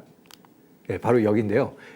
2시간에 한 대 정도 기차가 다닙니다. 그래서 사람이 내리면 그때 역장이나 이런 승무원들이 관리인들이 나와서 역을 열었다가 다시 역을 닫는 그야말로 시골 간이역인데요. 이런 곳이 프랑스에 있을까 싶은데 가서 보시면 그대로 확인하실 수가 있습니다. 물론 파리에서 직접 가는 떼제베는 없고요. 아마 바꿔 타고 이렇게 최소한 2번, 3번 바꿔 타서 가셔야 돼서 아마 일반적인 여행을 통해서 이 레제지라는 곳을 가기는 좀 쉽지는 않을 것 같습니다. 굉장히 조금 시간 배려를 해야 되는 그런 곳이죠. 하지만 제가 말씀드린 대로 이 막상 가시면 굉장히 큰 많은 것들을 또 볼 수가 있는데요. 이 역을 앞에서 이렇게 쭉 지금도 나온 것 같습니다. 쭉 보면 바로 앞에 호텔 크레마뇽이라고 써 있습니다. 아니 우리가 크레마뇽은 너무나 익숙한 이름이죠. 예, 고고학 특히 현생 인류 우리 지금 사피엔스전이 열리고 있는데요. 그 호모 사피엔스의 첫 번째 그 유적이 바로 그 발견된 첫 번째 사피엔스 유고를 우리가 크레마뇽인이라고 이제 불렀던 것을 우리가 알고 있는데요. 그 이름을 여기서 발견하는 거예요. 호텔 크레마뇽. 그래서 저도 아무리 여기가 그렇게 고고학적으로 유명한 데라고 하지만 진짜 여기가 정말 이렇게 호텔 이름까지도 고고학적으로 해야 되나? 이런 생각이 들면서 여기에서 짐을 끌고 숙소를 미리 예약해 놨죠. 그 숙소로 가면서 휴대폰을 연 다음에 이 크레마뇽인에 대해서 제가 좀 조사를 해봤습니다. 크레마뇽인은 뭘까 하고 쭉 봤더니 크레마뇽인은 한번 다시 한번 확인하셔도 좋습니다. 레지지 역을 만들 때 발견된 겁니다. 그리고 보니까 이 호텔 바로 뒤에 유적지가 있었던 곳이고 거기서 발견된 현생 인류가 바로 크레마뇽인이었던 겁니다. 이걸 확인한 순간 저도 갑자기 긴장이 되더라고요. 정말 여기가 선사시대의 세계 수도라는 그 닉네임이 헛된 주장은 아니구나 이런 생각을 하게 됐습니다. 다시 제가 아마 이 레제지를 가게 된다면 이 호텔 그 호텔 크레마뇽인에서 머물고 싶습니다. 그래야 뭔가 고고학 미술사에 관심 있는 저로서의 어떻게 보면 그 방문할 만한 그런 곳이 아닐까 이런 생각을 하게 되는데요. 정말 이쪽 지역 유적 하나가 고고학 역사의 굵직굵직한 그런 대표적인 유물 유적지라는 것은 하루하루 있으면서 제3, 제4 느끼게 되었습니다. 뭐 정말 제가 대학교 때 뭐 외웠던 여러 가지 고고학 그런 지명과 용어들은 여기에 다 있더라고요. 그래서 여기서 내가 아마 공부를 했으면 미술사학자도 지금도 굉장히 제가 열심히 분발하고 노력해야 될 세계에 있지만 고고학을 또 도전했을 것 같다는 생각도 하게 되는데요. 지금 제가 하는 미술사만 더 열심히 잘 하겠습니다. 알겠습니다. 정말 여기에 가서 보면 신기한 표현입니다. 여기가 이제 르와벨리 뭐 이렇게도 불렀는데 이 베제레라는 이쪽 지역 다 해갖고 엄청나게 큰 이 암벽들이 양쪽 큰 벽을 형성하고 있는 이거를 뭐라고 하죠? 큰 분지를 형성하는데 분지의 양쪽이 다 이런 거대한 암벽입니다. 지금 보시고 있는 거는 물이 흐르고 있었던 지역인데요. 이 수면이 낮아져서 지금은 강이 되어 있습니다. 그 강은 여름에 혹시 가서 보시면 깜짝 놀라실 텐데 많은 사람들이 이 카냐크를 즐기고 있습니다. 그래서 혹시 그런 것들을 좋아하시는 워터 스포츠에 관심 있는 분들도 뭐 이 유적도 관심 있어 하시면 또 당일 또 이 카냐크를 또 할 수 있는 곳이 또 여기입니다. 막상 저도 이쪽에 도시에 도착했더니 이 자동차들 위에 다 이렇게 배들이 얹혀 있더라고요. 그래서 약간 프랑스 사람들의 바캉스 문화에 대해서 또 한번 인식을 하고 여기가 또 그런 레저하는 곳이기도 하구나 이런 생각을 했는데요. 역시 저의 관심은 이 레저보다는 이 어마어마한 이 거대한 암벽이 형성한 이런 유적지. 지금은 중세시대 집이 들어가 있는데요. 저는 그 돌틈 사이에 원래 사람들이 또 구석기인들도 생활을 영위했고 그쪽에서도 굉장히 많은 유적지들이 발견이 되고 있고요. 지금도 발굴이 진행되고 있습니다. 지금 이 안반이 아마 아래쪽으로 물이 흐르면서 더 깊게 안쪽으로 그 공간이 생겼고요. 거기는 자연적인 비바람을 막을 수 있는 곳이다 보니까 구석기 인류부터 지금까지 많은 사람들이 살고 있었던 것 같습니다. 그 월드 캐피탈 오브 프리히스토리라는 이 레제지에 대한 이야기고요. 베제르 계곡의 선사시대 유적이고, 그 뭐 30km, 40km 그 정도 되는 공간에 유적지가 147개, 벽화동굴 예, 라스코를 포함해서 25개가 있습니다. 물론 이 중에 저는 한두 개는 봤고요. 예, 그 루피냑이라는 곳은 또 봅니다. 동굴벽화가 다 일반인에게 허용이 안 된 거는 아닙니다. 조금 뭐 이렇게 선각화나 이렇게 드로잉 중심의 이런 쪽들은 일반인에게 또 개인 소유의 동굴일 경우에는 또 이게 허용을 합니다. 하지만 엄청나게 많은 유적과 유물들이 바로 이쪽 지역에 있고요. 여기서 가서 보시면 정말 구석기 시대의 인류가 어떻게 살았는지를 생생하게 아마 느끼실 수가 있습니다. 이 계곡에서 다시 아까 그 물이 흐르는 쪽을 내려다 봤는데요. 아마 이런 생각도 충분히 가능합니다. 이 거대한 안반이 양쪽 이 분지를 형성하기 때문에 이 동물들이 이 물을 먹으려고 이 계곡 안에 들어오면 일종의 큰 덫에 걸린 것처럼 되겠죠. 빠져나가기가 쉽지가 않습니다. 아마 구석기인들은 이 물 먹으러 온 이런 동물들을 나름대로 용이하게 사냥할 수 있었고 아마 이런 그런 사냥이 축적되고 어떻게 보면 생활이 안정되면서 또 이런 미술이 나오지 않았을까 하는 생각도 나름 또 해봤던 것이 바로 이 곳입니다. 베젤의 계곡의 모습들이고요. 지금 저 모습을 우리가 방금 실사로 봤고 지금 지도로 한번 확인하고 계시는 겁니다. 베젤의 지금 모습인데요. 페리고라는 곳에 기차로 가실 수도 있고 제가 얘기했듯이 레제지라는 곳에 기차로도 가실 수도 있습니다. 몬티냑이라는 부분을 좀 찾으실 수 있었을지 모르겠는데요. 거기가 바로 라스코 동굴벽화가 멀지 않은 곳입니다. 레제지에서 가시려면 택시로밖에 갈 수가 없고요. 제가 그 당시 없는 돈으로 택시를 탔을 때 150유로 정도 된 것 같습니다. 상당한 돈이죠. 20만 원. 왕복으로 치면 한 40만 원. 그런데 거기까지 가서 안 볼 수가 없어갖고 택시를 대절해서 레제지에서 라스코까지 갔던 기억이 납니다. 뭐 이런 디테일까지 하는 거는 그만큼 중요하다는 것을 계속 강조하는 것이겠죠. 바로 이곳에 가서 놓치지 말고 봐야 될 것이 국립 선사시대 박물관이라는 곳이 레제지 안에 있습니다. 그리고 아까 제가 아이리시 엘크라는 그 거대한 술록의 모습을 보여줬는데요. 나니아 연대기에 그 얼음 그 여왕이 타고 다니는 그런 순록 사이즈 정도 되는 것 같습니다. 그런 정도를 본 곳도 바로 여기입니다. 막상 들어가서 보시면 누군가 저를 쳐다보고 있어요. 이 장면도 굉장히 전시 설계에서 굉장히 매력 있는 부분인데요.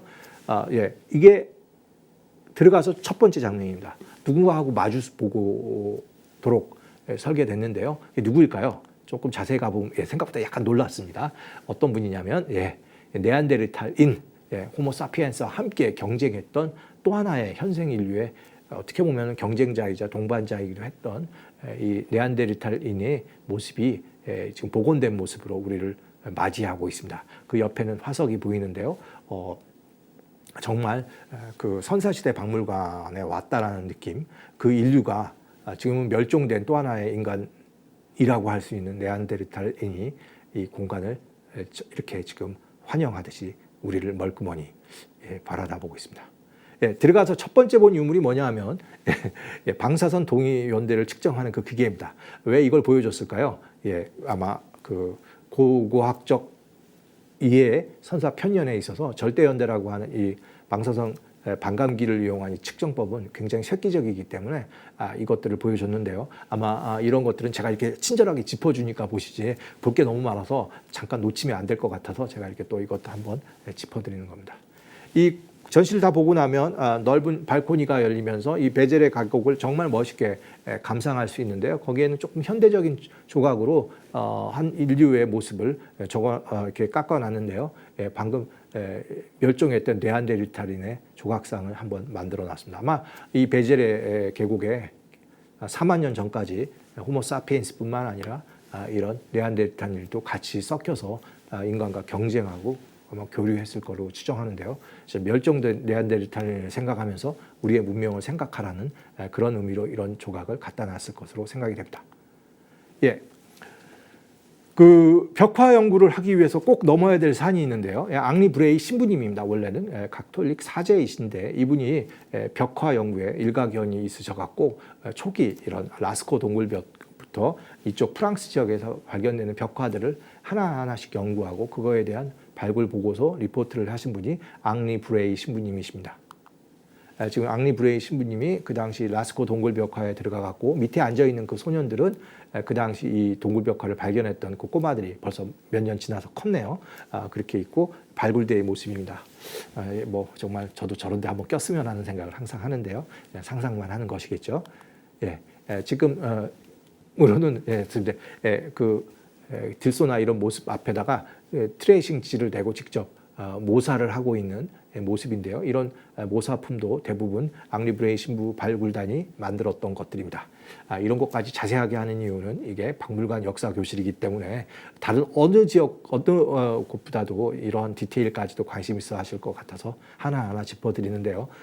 시간을 조금 이제부터는 아껴 쓰면서 조금 가야 될 것 같다는 생각도 좀 듭니다.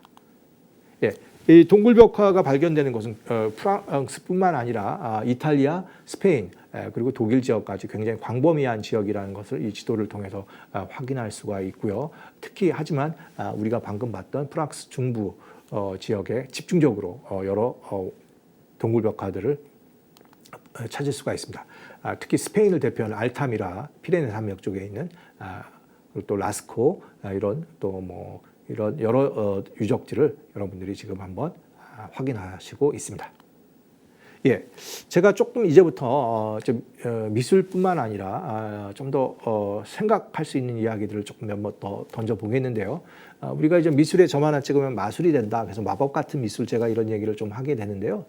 지금까지 얘기했던 것을 조금 더 정리해 볼 필요가 있습니다. 제가 이러기 위해서 오늘 강의 주제를 원시미술과 현대미술이라는 용어를 했는데요. 현대적 시각 아니면 현대미술과 교류하는 원시미술에 대한 세계도 한번 지금부터 허락된 시간 안에 한번 보도록 하겠습니다. 갑자기 제가 사실은 이쪽 지역을 답사했던 이거는 제가 지금 이 난처한 미술 이야기, 난생 처음 한번 공부하는 미술 이야기를 집필하고 있는 과정에서 원시 미술에 대한 글을 집필하기 위해서 한번 현장 답사를 했던 것인데요. 제 책 시리즈 1권에 나와 있던 이야기들을 제가 한번 훨씬 좀 더 이야기를 갖고 여러분한테 오늘 말씀드립니다. 그때 좀 이런 얘기까지는 깊게는 못했는데요. 지금 지금 우리 눈앞에 있는 건 무엇일까요? 뭐로 보이세요? 토끼, 오리, 어떤 분은 빨래집게다 뭐 이런 얘기도 하는데요. 제3, 제4의 것으로 보일 수도 있습니다. 어떤 지금 모호한 형태를 제가 던졌지만 이것을 가지고 우리가 알고 있는 경험에 반추해서 어떤 분들은 토끼 아니면 오리 둘 다를 이야기하기도 하고 제3, 제4의 형태와 관계된 해석을 또 끄집어내기도 합니다. 제가 왜 이런 얘기를 드렸냐면은 그림을 읽는다라는 것은 그림에 대한 문제가 아니라 우리 경험, 보는 사람의 입장도 매우 중요하다는 겁니다. A라는 것을 A로 받아들이기 위해서는 A라는 것을 아는 우리도 중요한 거죠. 그래서 미술은 사실은 화가들이 만드는 세계가 하나가 있는 것 같지만 실제로는 화가들하고 우리하고 교류하면서 의미가 발생하는 것이겠죠. 우리가 못 알아본다면 그거는 알 수가 없는 거고 이렇게 생각한다면 화가는 우리의 경험을 끄집어내는 사람들이겠죠. 그래서 이제 우리가 그림을 읽어낼 수가 있는 것인데요.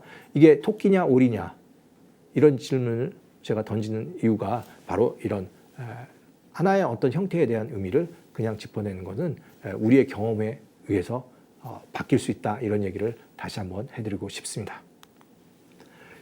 지금 이 달의 모습입니다. 달의 분화구를 보시고 계시는데요. 우리는 한국 사람이면 이 달의 분화구를 보면 떠오르는 게 있죠. 뭐 여러 가지가 있겠지만 가장 한 거는 그 토끼가 방아를 찧는다 이런 생각을 하면서 어렸을 때부터 듣던 얘기를 하면서 지금 이게 분화구로 보이면 안 되고요.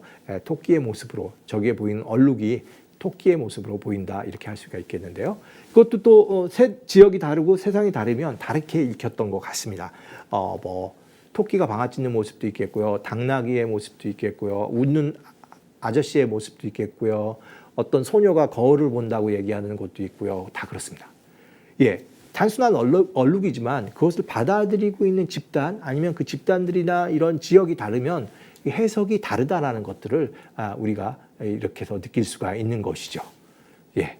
얼룩은 그대로 있는데 보는 사람에 따라서 형태가 의미가 달라지는군요. 갑자기 제가 이상한 걸 하나 이렇게 보여드린다 놀라실 수가 있는데요. 지금 여기에 TV 브라운관이 12개가 이렇게 쭉 놓여져 있습니다. 그 앞에 어떤 형태들이 쭉 있는데 이게 뭐냐면 달이 차고 기울어가는 과정을 한국을 대표하는 아니 세계를 대표하는 한국이 낳은 비디오 작가 박남준 씨의 설치 작업을 여러분이 보고 계십니다. 한동안 과천 아니면 서울에 꼭 전시가 되었었는데요. 지금도 과천에 전시가 되어 있는지 모르겠습니다. 달이 차고 기우는 이 과정을 TV 브라운관에 직접 달을 찍은 건 아닙니다. 그런 효과를 이렇게 내서 설치하고 있는데요. 비디오 설치 작품이라고 할 수 있는데요. 이 작품의 제목이 기가 막히게 멋있다고 저는 생각이 됩니다. 달은 가장 오래된 텔레비전이라는 제목입니다. 달은 가장 오래된 텔레비전. 무슨 뜻일까요? 예, 사람들이 달을 봤을 때 우리가 아까 뭐 토끼를 생각하고 제2, 제3 뭔가를 생각하는 거, 만약에 그런 것이 있었다면 사람들이 달을 보면서 뭔가를 생각할 때가 있었다면 우리가 테레비를 보듯이 바로 그 순간이 바로 미술이 태어날 수 있는 시간이었겠죠. 예, 미술이 언제 시작했는지 우리는 알 수는 없습니다만 만약에 원시인들이 달을 보면서 그 분화구의 모습을 보면서 뭔가 제2, 제3의 생각을 해낼 수 있었다면 그것은 인간이 좀 더 추상적 사고를 해낼 수 있는 고도의 인지 능력으로 나아가는 시작이라고 볼 수가 있는 것이고요. 그것을 통해서 인간이 미술의 세계로 나아갈 수 있었을 것으로 좀 볼 수 있고요. 바로 이런 것들을 우리가 인지혁명의 한 시작으로 볼 수도 있을 것 같습니다. 아마 그것을 일깨워주는 데 있어서 지금 우리 눈앞에 있는 백남준 선생님의 작업, 다른 가장 오래된 텔레비전이라는 이 비디오 설치가 그런 의미로라도 또 다가올 수 있을 것 같습니다. 또 그런 의미로 우리가 다시 한번 우리가 사이트 스페시픽 얘기를 했지만 이런 동물들을 보게 되면 정말 진짜 그냥 그려진 게 아니라 원래 동굴 속에 있는 자연적인 안반을 이용해서 2D가 아니라 3D로 입체감을 살려서 그린 그림이라는 것을 느끼게 된다면 그들은 진짜 동굴을 자신들의 경험에 비추어 해석해낼 수 있는 그런 능력자였다라고 할 수 있겠습니다. 좀 더 그런 것을 구체적으로 보여주는 예가 있습니다. 우리가 라스코와 함께 채색 동굴 벽화로는 세계 양대 산맥을 이루고 있는 알타미라의 한 장면입니다. 지금 이 알타미라에는 들소떼가 머리 위에 천장 부분에 그려져 있는데요. 지금 보시면 잘 느낌이 안 오실 수가 있겠지만 이거를 이렇게 보시면 들소 한 마리 한 마리가 튀어나와 있는 안반 위에 잘 그걸 이용해서 지금과 같은 그림으로 그려져 있습니다. 제가 아까 뭐 거듭 말씀드리지만 정말 이 돌의 모습들에 맞춰서 들소를 그리게 됐으니까요. 정말 이거는 그 평면이 아니라 살아있는 움직이고 있는 조각 같은 그 들소대라고 생각이 됩니다. 아마 정말 그 알타미라의 이 들소들을 보게 되면 튀어나와 있고 움직이는 그런 생동감을 느낄 텐데요. 참고로 알타미라는 아주 제한된 인원이지만 일반인은 공개를 시작한 것 같습니다. 이거에 대해서 세계 고고학과에 대한도 각 고고학계의 의견이 분분한 것 같은데요. 또 정책이 바뀌기 전에 빨리 스페인에 가서 이 동굴 벽화를 봐야 될 텐데 그럴 기회가 저한테 올 수 있을지 모르겠습니다. 우리가 봤던 그 라스코 동굴 벽화의 그 XR 갤러리 그 축에 좁아지는 공간에 말들을 배치해서 말들이 진짜 달려 들어가는 그 속도감까지 드러냈던 이런 그림들. 이런 그림들은 사실은 여러분들도 서양 미술사 첫 페이지에 항상 이런 그림을 봤을 텐데요. 아마 이런 원래의 그 동굴 벽화가 가지고 있는 여러 형태나 그 표현력들을 상상하고 보신다면 이건 진짜 하나의 그림이 아니라 인류의 미술의 어떤 시원을 밝히는 거대한 첫 장이라는 것을 좀 더 강렬하게 느끼실 수 있을 것 같습니다. 다시 XR 갤러리를 한번 보여드리고요. 참고로 이 당시에 발견되는 거는 또 조각도 있습니다. 그 당시에 이전 발견된 조각 중에서 빌렌드로프의 비너스라고 합니다. 그 체형을 보게 되면 머리는 뭐 둥글게 있고 머리카락은 굉장히 독특하죠. 힙한 머리인데요. 진짜 그렇고 눈도 있습니다. 눈도 있고 그다음에 이전 소위 그 생식기나 이런 부분들이 굉장히 강조되어 있는 독특한 미감의 표현이고 앞뒤 전후 이런 모습을 제가 함께 보여드리는데요. 이 빌렌드로프의 비너스가 아마도 아까 라스코 동굴 벽화도 더 이른 시기 오스트리아 빌렌드로프에서 이것도 기차역 만들면서 발견된 그런 유물인데요. 기원 지금부터 한 2만에서 2만 4천 년까지 되는 굉장히 오래된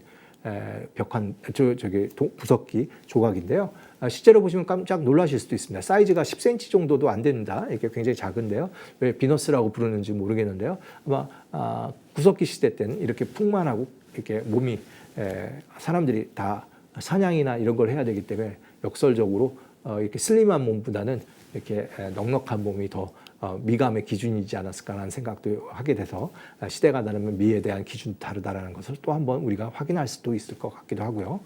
예, 참고로 현대 작가 중에서 제니 세빌이라는 영국 젊은 한때 영국을 대표하는 젊은 작가 중에 하나였고 지금도 뭐 굉장히 중요한 작가 중에 하나인데요. 그 작가가 자신의 어떻게 보면 몸을 있는 그대로 거울을 보고 그린 그림 자화상이 있고요. 그게 보면 그런 어떤 비례감 같은 것들이 그대로 유지되는 것 같아서 이렇게 고대 원시 시대 미술이 현대 작가의 어떤 몸과도 비유되고 있는 것들이 흥미롭고 이런 것들은 그 당시에 우리가 굉장히 미에 대한 고정적 생각을 깨려고 하는 영국 젊은 작가들, 그래서 영 브리티시 아티스트에서 YBA라고 하는 무슨 요즘에 많이 무슨 아이돌 소속사 이름 같기도 하긴 한데요. 영 브리티시 아티스트라는 하나의 그룹, 데미안 허스트가 가장 대표적인 작가인데요. 그중에서 이제 제니 세빌이 그린 이런 자화상, 그리고 그들이 열었던 첫 번째 전시가 센세이션이었다는 전시였는데요. 그 표지를 보고 계시는데요. 그런 전시에 갔을 때 제니 세빌의 몸을 보게 되면 우리는 바로 구석기 빌랜드로프의 비너스의 그런 어떤 미감도 읽어낼 수 있을 것 같다는 생각도 아울러 하게 됩니다. 실제로 이렇게 작은 조각이고요. 그래서 아마 부적과 같은 역할을 하지 않았을까 이런 생각을 하는 또 추정도 가능할 것 같습니다. 우리나라에서는 조금 더 그 신석기 시대 때 발견된 이런 그 울산 신암리에서 출토된 이런 조각 흙으로 빚은 여신상이 있는데요. 허리는 좀 짤룩하지만 생식과 관련된 육아와 관련된 부분들은 굉장히 강조되어 있고요. 아마 이 작품도 지금 국립중앙박물관 지금 머리 위에 전시되어 있습니다. 크기는 3.6cm니까 전체적으로 보면 빌랜드로프의 비너스와 크기가 크게 차이 나지는 않았을 겁니다. 완성된 모습은요. 그런 거로 보면 여성의 신체를 이렇게 강조한 이런 조각이 그 유럽에도 있었고 한국에도 나름대로 이러한 여성에 대한 표현이 선사시대 때 있었다는 것을 다시 한번 확인할 수가 있겠습니다. 이런 질문을 한번 던지는 건 어떨까요? 이거는 한 만화가가 그린 그런 이야기인데요. 밑에는 제가 지금 영어로 다 읽지는 좀 못하겠고요. 뭐라고 써 있냐면은 이 그림을 지금 누군가가 원시시대 동굴벽화를 그리고 있는데 그림이 조금 이상하려나 자세히 보시면 여성들입니다.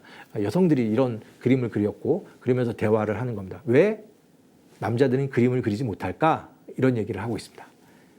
반전이죠. 예. 우리가 지금도 화가 하면 남성 이렇게 좀 고정된 생각을 하고 있기 때문에 원시시대 동굴벽화를 봐도 이 그림 누가 그린 거라고 생각하는 거예요.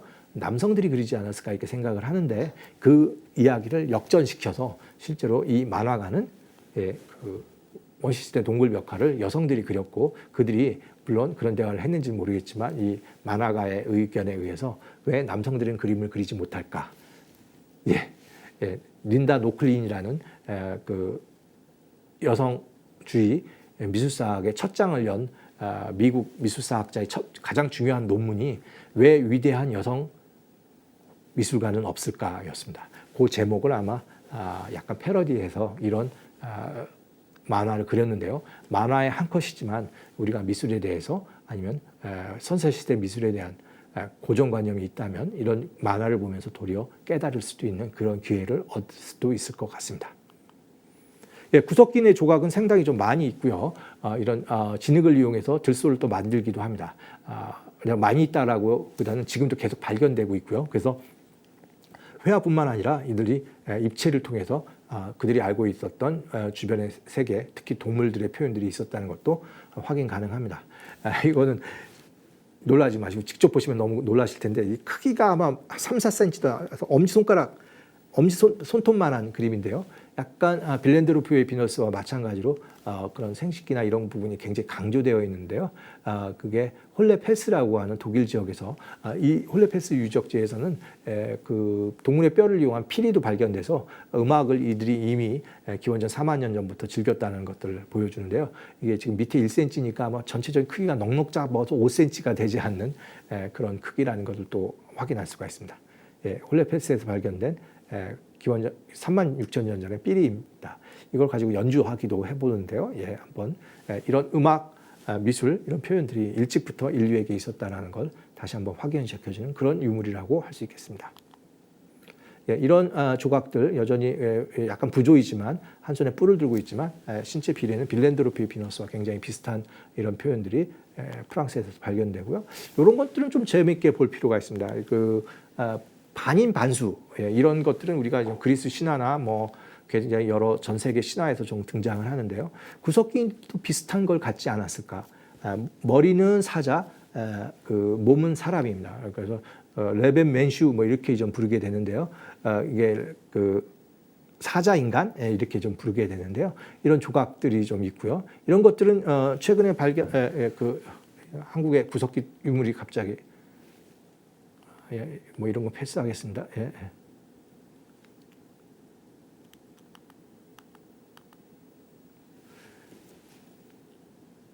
제가 레벤맨슈 얘기를 해드렸는데요. 이런 레벤맨슈 이야기들은 우리가 구석기에 그림을 그린 화가가 누구인지 추정하는데 힌트를 주기도 합니다. 사실은 오늘 우리가 시간이 한정적이라서 깊게 보지 못했는데요. 라스코와 비견되는 굉장히 중요한 동굴이 가장 발견된 최근 사례가 소베라는 곳입니다. 이건 그 베젤레 쪽 지역은 아니고 조금 거기엔 거리가 있지만 흥미로운 것은 한 10년 단위로 몇 년 단위로 굉장히 거대한 동굴 유적이 계속 발견되는데요. 그 중에서 우리가 기억할 수 있는 가장 중요한 최근에 발견된 사례가 소베 동굴 벽화입니다.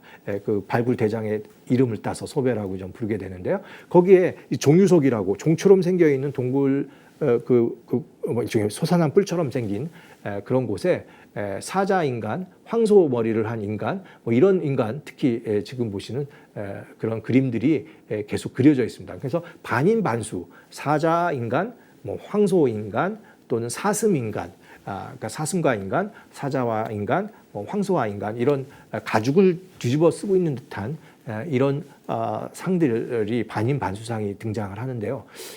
이거는 지금 왼쪽에 있는 모습은 원래 발견된 모습이고 오른쪽은 앙리 브레이 신부가 복원해낸 이런 모습인데요. 한 사람이 사슴 가죽을 둘러쓰고 이렇게 의식을 하고 있는 이런 모습들이 프랑스 동굴벽화에서 발견되는데요. 이런 것들을 봤을 때 추정컨대 실제로 이러한 복장을 한 원시인들이 선사인들이 의식을 하면서 그 과정에서 우리가 봤던 이런 벽화를 그리지 않았을까. 그렇다면 지금 보고 있는 이러한 사람들은 우리가 생각하는 첫 번째 인류 화가가 아닐까라는 생각을 또 추정을 해보게 됩니다. 바로 지금 이런 모습인데요. 방금 말씀드린 대로 그 사슴 가죽을 쓰고 사슴처럼 움직이고 있는 사람의 모습을 형상화한 그 시대의 어떤 마법사라고 추정을 하게 되는데요. 기원전이 12,000년이니까 지금부터 한 14,000년 전에 그려진 이런 그림 속에 있는 이 사람이 이런 의식을 행하는 과정에서 그림을 그렸거나 그림을 그리도록 한 일종의 그 당시 원시시대의 화가였다라고 볼 수가 있습니다. 참고로 지금 시베리아나 이렇게 샤머니즘 뭐 이런 것들이 좀 동물에 와서 오면 토테미즘 뭐 이렇게도 갈 수도 있을 텐데요.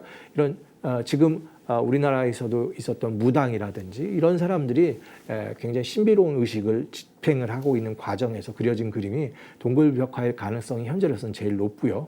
그렇게 되면 지금 보시고 있는 저런 이런 사람들이 원시 화가였다라고 봅니다.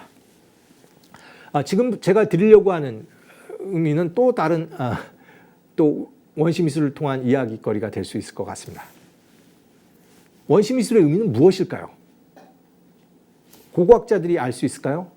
고고학자들이 많은 연구를 통해서 원시 미술에 대한 의미를 찾아가고 있다고 생각이 되는데요. 또 한 가지 방법이 있습니다. 현생 원시인에게 이 그림의 의미를 물어볼 수도 있습니다. 아니, 지금 이 지구 2021년에 원시인이 있을까요? 예, 구석기인이 아직도 있습니다. 예, 구석기 단계의 경제 활동 생활을 하고 있는 원시인들이 전 세계에 가장 대표적으로는 그 아프리카에 있는 부시맨 있죠. 예, 그 부시맨은 그 경제 단계가 수렵 채집이면서 아주 원시적인 도구를 쓰고 있어서 구석기인, 현생 구석기인으로 봐도 뭐 무방할 것 같고요. 특히 호주에 서 있었던 원주민들, 우리가 이 사람들 압오리지널인이라고 부르는데 오리지널 정말 선조라는 뜻이겠죠. 예, 그런 압오리지널이라는 명칭의 그 오스트리아 원주민들이 그림을 그리고 있습니다. 부시맨도 그림을 그리고 있고요. 그래서 그들에게 이런 지금 보고 있는 장면은 그 오스트레일리아, 제가 오스트레일리아라고 정확하게 발음을 했나요? 예, 호주 대륙에서 살고 있던 원주민들이 그린 동굴 벽화가 아니라 돌에다 그린 암각화라고 할 수 있는데요. 일종의 비슷한 동굴 벽화 같은 그림들을 그리고 있어서 이런 그림들을 의미를 조금 짚어낸다면 그것도 뭐 100% 적용할 수는 없을지 모르지만 구석기 동굴 벽화의 의미를 좀 찾아낼 수가 있습니다. 이들이 지금 오스트레일리아 지역에서 아보리지널인들이 지금 그런 기둥이나 이런 데다 또 몸에다도 그림을 그리죠. 특히 성년식이 되거는 굉장히 화려한 장식의 몸을 좀 그리게 되는데 이러한 의미들을 우리가 활용을 해서 구석기인의 의미를 또 알 수도 있을 것 같다는 생각도 하게 됩니다. 한 가지 중요한 거는 지금 이들이 그 가지고 있는 이런 회화적 전통은 일종의 현대미술로서 해석해서 아니면 현대미술로 또 접근을 해서 전시를 하기도 합니다. 아마 국내에도 소개된 적이 있는데 한 가지 좀 속 시원한 답을 얻지는 못하고 있습니다. 아마 이들이 그 제4의 사람들에게 자신이 가지고 있는 전통, 이 표현력들을 그대로 얘기해 주지 않는 수도 있고요. 아니면 그것들이 벌써 단절되고 잊혀질 수도 있고요. 여러 가지 이유가 있지만 한 가지 분명한 거는 좀 더 풍부하게 원시인과 미술에 대한 생각을 할 수도 있고 이것들을 지금 21세기에 있는 지금 이 단계에서도 지금 이런 작품을 통해서 원시인들이 여전히 그림을 그리고 있는 거로 보면은 원시와 미술은 굉장히 가깝게 관련이 있었다고 볼 수 있을 것 같습니다. 참고로 그 현대 미술이 어떻게 원시 미술과 만나냐? 이거의 가장 큰 어떻게 보면은 메커니즘 중에 하나가 뭐 그 현대로 갈수록 원시에 대한 열망이 커지게 되는 것이죠. 특히 이러한 것들이 거대한 움직임으로까지 발전되게 되는데요. 이게 바로 그 프리미티즘이라고 하는 원시주의 미술 운동이라고까지 부를 수 있는 이 흐름이 19세기 후반부터 지금 여러분이 보시고 있는 고갱이 물론 왜 그 타이틀로 갔느냐 이거에 대한 갑론을박은 있습니다. 과연 원시를 동경해서 간 건지 아니면 원시를 이용해서 그 자신의 이름을 얻으려고 한 건지 이런 비판적인 시선도 충분히 가능하겠지만 분명한 거는 그것은 분명히 새로운 도전을 하기 위해서 문명의 세계를 버리고 그 당시에는 남태평양 오지의 섬에 가서 그 현지인들과 함께 교류했던 것이고 그 경험을 지금 보이는 이런 그림으로 그리게 된 것이죠. 예, 이런 그림이 그리기 전까지는 그 당시 고갱이 활동할 때는 그 당시 뭐 소위 아카데미즘 이런 얘기를 통해서 얘기하듯이 아름다운 여성들을 이렇게 강조하는 이런 그림들이 있었습니다. 비너스의 탄생 이런 굉장히 이성화된 아름다운 몸을 강조하는 이런 그림들이 19세기 프랑스 화단을 지배했는데요. 그리고 이제 그런 것들을 화가들에게 그리게 시켰고요. 이런 것들을 다 벗어난 그림이 바로 여러분이 보시는 오른쪽에 고갱이 그린 이런 여성 누드입니다. 확실히 비례나 표현력 그리고 색감의 어떤 배치 이런 것들은 프랑스 파리 안에서는 그릴 수 없는 원시에 대한 어떤 강렬한 생명력들의 표현이 오른쪽 여성 누드에 대해서 우리가 볼 수 있습니다. 예, 그 프랑스 파리는 세계의 그 중심지가로 하나로 좀 발돋움하면서 끊임없이 그들의 문화를 선전하고 또 세계 문화를 또 자국에 알리기 위해서 엑스포라는 지금도 우리도 하고 있지만 이런 대규모 만국 박람회를 열기고 있었습니다. 프랑스 혁명 100주년 때도 열렸고요. 그리고 20세기를 맞으면서 1900년에도 월드 엑스포 만국박람회를 열었는데요. 왜 제가 갑자기 이 와중에 이런 것을 보여주냐면 여기에는 세계 문명과 문물의 전시장이었지만 여기는 또 한 번 서양 제국주의 시선으로 아프리카나 아시아까지 포함해서 그들의 문화를 보여주는 그런 일종의 쇼윈도우였습니다. 이런 걸 통해 갖고 아시아나 아프리카의 세계가 자기들의 세계보다는 뒤처져 있고 따라서 우리들은 그들을 지배할 수 있다는 어떤 정당성을 획득한 것 같은데요. 여기 월드 엑스포의 그 전시 장면을 보면 그랑 빨레, 뿌띠 빨레부터 멀리 에펠탑 거기가 다 그 당시에 엑스포 전시장이었다는 것을 알 수가 있습니다. 아마 프랑스 파리에 살던 그 당시 사람들은 이 거대한 전시장에 아마 매료되었을 것 같다는 생각을 합니다. 이 엑스포의 모습에 한국도 참여를 했고요. 그때 이제 한국 간의 모습이고요. 이런 것들이 우리가 다시 연구를 통해서 확인하고 있고 그때 우리가 한국 문화를 보여주기 위해서 여러 물품들을 또 전시를 이 공간에다가 했던 것 같습니다. 그래서 한국에서 대전 엑스포가 있을 때 이런 과거 엑스포에서 우리 한국이 어떻게 세계에 알리려고 노력했는지에 대한 이런 연구 자료가 발견돼서 우리한테 소개되고 있는 그런 모습도 제가 한번 가져와 봤습니다. 예, 그런데 여기에 아프리카 사람들이 가지고 있는 모습들도 보여줬고요. 심지어는 슬프게도 이들이 마치 동물원에 있는 사람처럼 이 아프리카 사람들을 직접 데려와서 전시하는 경우도 있었습니다. 그야말로 지금에 의한 도덕적 기준으로는 좀 받아들일 수 없는데요. 이런 엑스포를 통해서 아프리카 문명을 폄하하려고 하는 이런 태도도 있었던 것이죠. 하지만 재미있는 거는 화가들은 또 달랐던 것 같습니다. 그런 엑스포에 가갖고 원시인들, 특히 이제 아프리카 사람들이나 그 사람들이 남겼던 여러 유적을 보고 유물을 보고 새로운 표현력들을 읽어내는데요. 지금 화가들이 거기서 아프리카 조각을 보고 굉장히 흥분해서 그림을 그리고 있고 따라 그리고 있고 친구에게 이런 표현을 쓰고 있는 것들을 서로 보고 있습니다. 지금 그 앙드레 듀랭이라는 사람하고 블라밍크라는 사람이 서로 주고받은 메모들을 보시면 거기에 원시 조각들이 등장하고 있습니다. 이런 조각들이 등장을 하는데요. 굉장히 강렬한 표현력들을 가진 어떤 표현의 잠재력으로 확인하고 있는 것 같습니다. 이런 표현들이 지금 여러분 앙드레 듀랭의 그림 속에서 이거는 약간 춤추고 있는 이런 사람들, 원시 속에서 이런 춤추고 있는 사람들의 모습들이 20세기 초 1906년에 이렇게 그림 속에 그려지는 거죠. 기존의 아름답고 완전히 그 석고 조각 같은 그런 미술과는 다른 거칠고 화려하면서도 생명력 넘치는 이런 표현들이 있었고요. 이런 것들은 아마 그 당시 월드 엑스포 때 세계 민속무역, 특히 인도네시아나 이쪽 춤을 보고 영감을 얻었던 결과의 하나라도 또 볼 수도 있고요.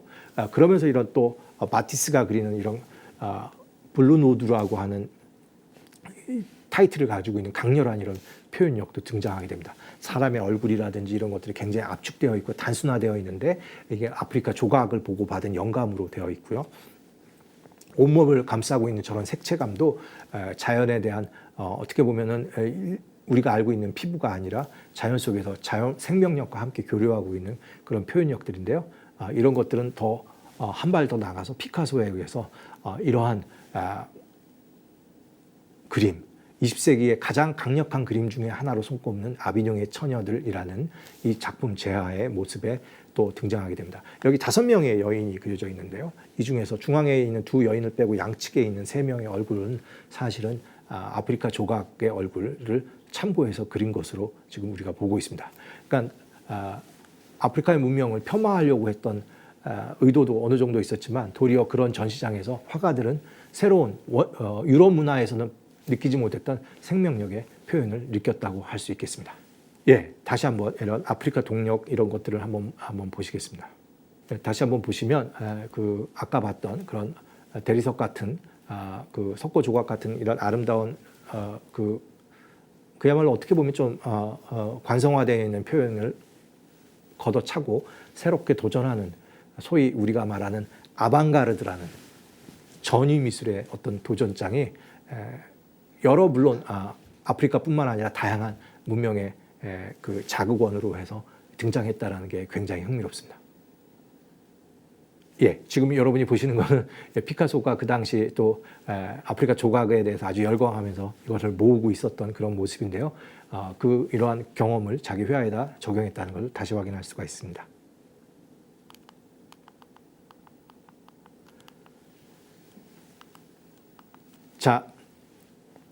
이제 거의 제 마지막 시간이 들어왔는데요. 20세기 미술 중에서 또 하나 피카소의 큐비즘이 있다면 미국 20세기 중후반을 대표하는 가장 미국적인 미술이라고 할 때 손꼽는 추상 표현주의, 앱스트랙트 익스프레셔니즘을 대표하는 작품을 여러분 앞에 지금 놓고 계십니다. 바로 잭슨 폴록이 만들어낸 물감을 진짜 그리는 게 아니라 뿌리듯 광활한 미국 대륙을 캔버스 삼아서 인디안이 춤추듯 하듯이 막 그런 움직임을 통해서 표현하고 있는 이 미술인데요. 이 미술을 자세히 보시면 굉장히 흥미로운 것을 찾을 수가 있습니다. 오른쪽 위를 한번 자세히 보시겠어요? 바로 뭐죠? 예, 손바닥 찍기입니다. 이건 그냥 잭슨 폴록이 손바닥에 물감이 묻어서 이렇게 두드린 게 아닐까 이렇게 생각할 수도 있는데요. 아마 잭슨 폴록은 그 당시 여러 잡지를 통해서 인류가 남긴 첫 번째 미술이 손바닥이라는 것을 알았고요. 자기가 이렇게 원시적인 생명력들을 표출하는 미술, 추상 표현주의, 특히 그가 보여줬던 이런 액션 페인팅이라고 하는 이런 강력한 액션이 들어간 그림을 보이면서 미술의 원초력을 찾으려고 했을 때 이런 손바닥 표현 같은 것들은 우연의 일치라기보다는 그런 어떤 생명력의 표현으로 강하게 확실히 확인 가능하게 이렇게 표현했다고 볼 수도 있을 것 같습니다. 예, 돌고 돌아서 맨 마지막 장면인데요. 인류의 이런 긴 미술에 대한 여정이 이렇게 손바닥으로 시작했다라는 거, 이런 것을 한번 생각하는 것도 아마 미술에 대한 이해를 조금 달리 하는데 굉장히 좋은 계기가 된 것 같습니다. 우리가 유치원에 가서 어린아이들이 하는 가장 첫 번째 미술 행위가 이제 손바닥 찍기고 누구나 하는 것 같지만 이런 행위가 결국 지금의 인류 현대 미술까지 이어지고 있다. 이런 걸 생각한다면 원시 미술과 현대 미술은 제가 얼마만큼 설명해 드리는지 모르지만 상당히 깊은 관계가 있다고 생각이 됩니다. 마지막입니다. 진짜 마지막입니다. 영국을 대표하는 현대 환경 미술 조각 행위 미술을 하는 분인데요. 이 사람이 지금 이 원을 만들고 있는데 뭐로 만들었을까요? 제가 세부가 있나요? 죄송합니다.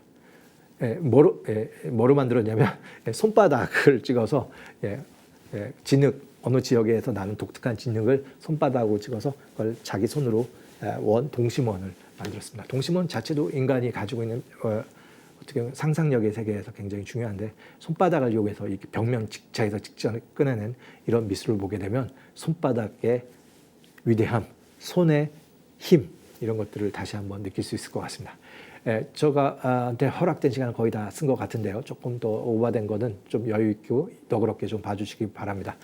다음 기회에 좀 더 기회가 된다면 원시미술과 이런 관계된 이야기들을 현대미술 쪽으로 더 많이 갖고 가서 한번 연구도 해보고 그 결과를 또 이렇게 박물관 문화교실에서 강의할 수 있는 기회가 또 생기길 기대해 보겠습니다. 오늘 강의는 오늘 여기서 이렇게 마치겠습니다. 감사합니다.